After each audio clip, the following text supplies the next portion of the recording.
बिस्मिल्लाहिर्रहमानिर्रहीम। अस्सलाम वालेकुम। लाखों करोड़ों दुरूदो सलाम मोहम्मद मुस्तफ़ा सल्लल्लाहु अलैहि वसल्लम और आले मोहम्मद पर। मैं हूँ उमर दराज गोंदल और आप मेरा यूट्यूब चैनल देख रहे हैं। मैंने आपको इससे पहले खबरें दी कि इतने तैयारे यूरोप ने दे दिए, इतने अरब डॉलर जो हैं वो IMF और वर्ल्ड बैंक की तरफ से आ गए। अब उससे ख़तरनाक बात है कि जो राफेल तैयारे हैं उन्होंने इस जंग के अंदर एंट्री मारी है, और जो राफेल तैयारे हैं वो बहरहाल दुनिया के जो चंद बेहतरीन तैयारों में शुमार होते हैं उसमें हैं। जिस तरह से J-10C चाइनीज के पास हैं, उस तरह से फ्रांस के पास वो राफेल तैयारे हैं। तो अब रशिया के खिलाफ बाकायदा तौर पे लड़ाई की बाजी पलटने के लिए ये आखिरी मोहरा भी इस्तेमाल करने का फैसला कर लिया गया है। और इसके अलावा एंटी टैंक मजीद जो आ गए हैं, और अब तक यूक्रेन की हुकूमत ने माना है 19 ममालिक का असलहा पहुंच गया है। होने क्या वाला है जिसकी बुनियाद के ऊपर यह सारा कुछ हो रहा है। और फिर आगे चल के इससे खतरनाक बात, यूरोप ने रशिया को आइसोलेट करने का फैसला कर लिया है। और पाबंदियों से हटके, पाबंदियां तो तीनों चले कि आप कारोबार नहीं कर सकते, ये नहीं कर सकते, वो नहीं कर सकते। अब बाकायदा तौर पे रशिया के साथ सिफारती ताल्लुकात मुनक़ता करने का अमल शुरू हो गया है। और इसके बाद जो सबसे बड़ी खबर है, आप मार भी रहे हैं, आप खौफ का शिकार भी हैं। अमेरिका ने बाकायदा तौर पे चीन के साथ राब्ता करने की तस्दीक कर दी है यूक्रेन के मामले के ऊपर। एक जानिब राब्ता और दूसरी जानिब वो रशियन तैयारों को इंटरसेप्ट करने, पायलट्स और क्रू मेंबर्स को गिरफ्तार करने का काम शुरू कर दिया अमेरिका ने। इसके अलावा एक और बात जो मैंने आपको बताई थी कि जनाब असलहा अपनी जगह पे, तैयारे अपनी जगह पे, एक फॉरेन ब्रिगेड, फॉरेन जो फाइटर्स हैं उनकी ब्रिगेड बनाई गई है ताकि वो यूक्रेन की आर्मी के साथ रशिया के खिलाफ लड़ सकें। उनकी पहली खेप जो है वो यूक्रेन के अंदर पहुंच गई है। इससे क्या फर्क पड़ेगा? और फिर इंटरनेशनल कोर्ट ऑफ जस्टिस से राब्ता किया था यूक्रेन ने, उसकी समाअत की तारीख आ गई है, उससे क्या फर्क पड़ेगा? और फिर आखिर में पाकिस्तान ने भी आज यूक्रेन और रशियन वॉर को लेकर एक अहम बयान जारी किया है। एक अहम इजलास हुआ है जहां पे पाकिस्तान के वजीर आजम और पाकिस्तान की जो टॉप मिलिट्री लीडरशिप है वो बैठी है। उन्होंने क्या फैसला किया है ये भी आपको बताएंगे। लेकिन अगर आपने अभी तक चैनल सब्सक्राइब नहीं किया और आप चाहते हैं कि आपको मुस्तनद और बरवक्त खबरें मिलती रहें तो हमारा चैनल सब्सक्राइब कर लीजिए, बेल आइकन के ऊपर क्लिक कर लीजिए ताकि हमारी आइंदा आने वाली वीडियोस बर वक्त आप तक पहुंच रहे। मैंने आपको खबर दी थी कि यूरोपीय यूनियन के 70 तैयारे जो हैं वो पहुंच गए हैं और वो यूक्रेन के हवाले कर दिए गए हैं। इसमें मुख्तलिफ ममालिक ने पार्टिसिपेट किया और मिग तैयारे और दीगर जो मुख्तलिफ किस्म की उनके पास टेक्नोलॉजी है वो उनके हवाले की गई। और इस दौरान हमने देखा कि जो वर्ल्ड बैंक है, IMF है, उन्होंने $4.5 अरब का पैकेज अप्रूव किया। और उसके बाद जो है जो फ्रांस वाले हैं वो तो कह रहे थे कि हम मजीद तैयारे भेज रहे हैं। और आज यूक्रेन के जो वजीर खारजा हैं उन्होंने इस बात की तस्दीक की कि 19 ममालिक, 19 कंट्रीज का जो असलहा, वेपन्स हैं वो यूक्रेन पहुंच गए हैं और यूक्रेन की फौज उसके साथ जो है वो लड़ाई कर रही है। लेकिन लड़ाई बड़ी है, बड़े मुल्क के खिलाफ है, बड़ी ताकत के खिलाफ है, इसलिए हथियार, तैयारी बहुत बड़ी होनी चाहिए। तो इस सिलसिले में अब हुआ यह है कि फ्रांस ने बाकायदा तौर पे 4 राफेल तैयारे यूक्रेन के हवाले कर दिए हैं।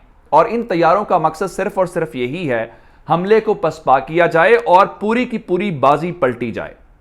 और इसके अलावा जो स्वीडन है उसने राफेल तैयारों से हटके, क्योंकि राफेल तो एक फर्क पैदा करेंगे दोनों ममालिक के दरमियान, M86 एंटी टैंक भी हवाले कर दिए हैं।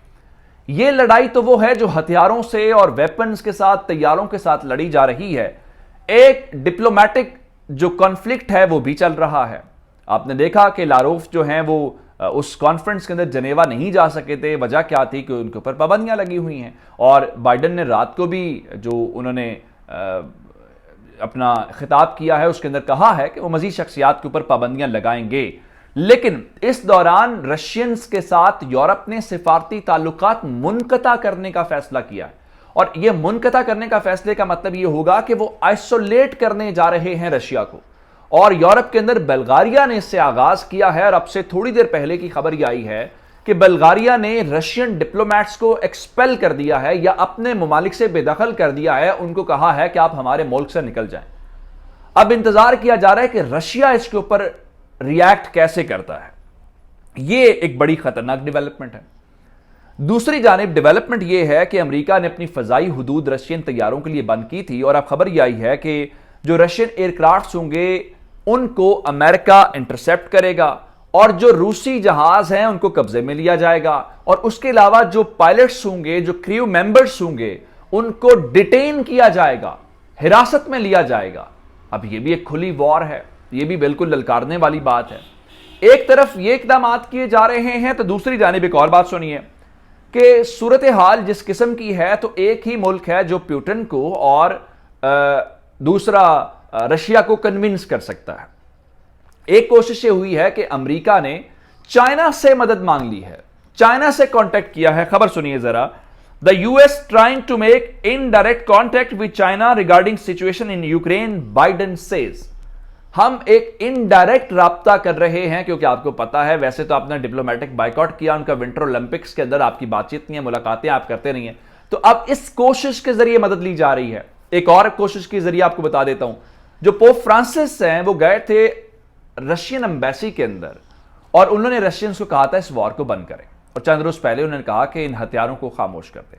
آج یوکرین نے باقاعدہ طور پہ پوپ فرانسس سے مدد مانگی ہے اور ان سے کہا ہے کہ ایک ہیومینیٹیرین ایڈ کے لیے کوریڈور قائم ہونا چاہیے، اور اس لیے آپ پیوٹن کو کنونس کریں، آپ پیوٹن سے بات کریں۔ شاید کسی لمحے یہ خبر آئے کہ پوپ فرانسس نے پیوٹن سے کانٹیکٹ کر لیا، اور یہ بہت بڑا بریک تھرو ہوگا، کیونکہ اس قسم کے واقعات میں وہ سیاسی طور پہ اپنے آپ کو الگ رکھتے ہیں۔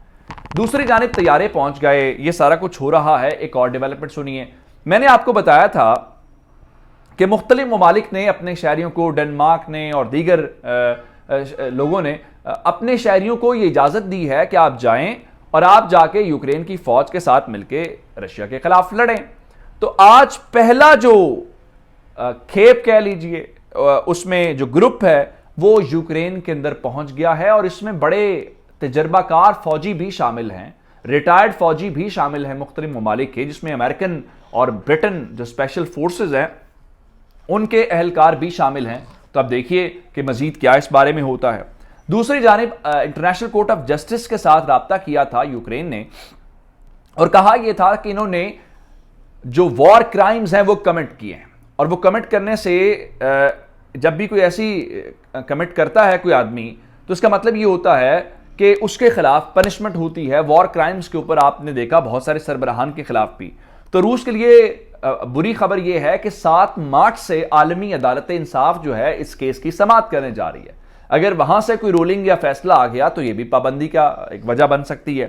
پھر پاکستان کی بات کریں، میں نے آپ کو بتایا کہ انڈینز کی تو ہم مدد کر ہی رہے تھے، لیکن آج اس پوری وار کے اندر چونکہ یو این جنرل اسمبلی کا اجلاس بھی چل رہا ہے اور چند گھنٹوں کے بعد جو ہے اس کے اوپر ووٹنگ بھی ہو سکتی ہے، تو پاکستان کے پرائم منسٹر نے آج ایک اعلیٰ سطح کا اجلاس شیئر کیا ہے، جس میں آرمی چیف موجود تھے، جس میں D G I S I موجود تھے، پاکستان کی جو پولیٹیکل لیڈرشپ ہے وہ موجود تھی، اور پاکستان نے یہ فیصلہ کیا ہے کہ اس وار کے دوران ہم نے جو نان الائنمنٹ کی پالیسی اختیار کی ہوئی ہے، غیر جانبدار رہنے کا جو ہم نے فیصلہ کیا ہوا ہے، اس پالیسی کو پاکستان فالو کرے گا، اور کسی کشیدگی کو ہم سپورٹ نہیں کریں گے۔ ہم سیز فائر کو، جنگ ختم کرنے کو اور اشتعال انگیزی کو ختم کرنے کی حمایت کریں گے۔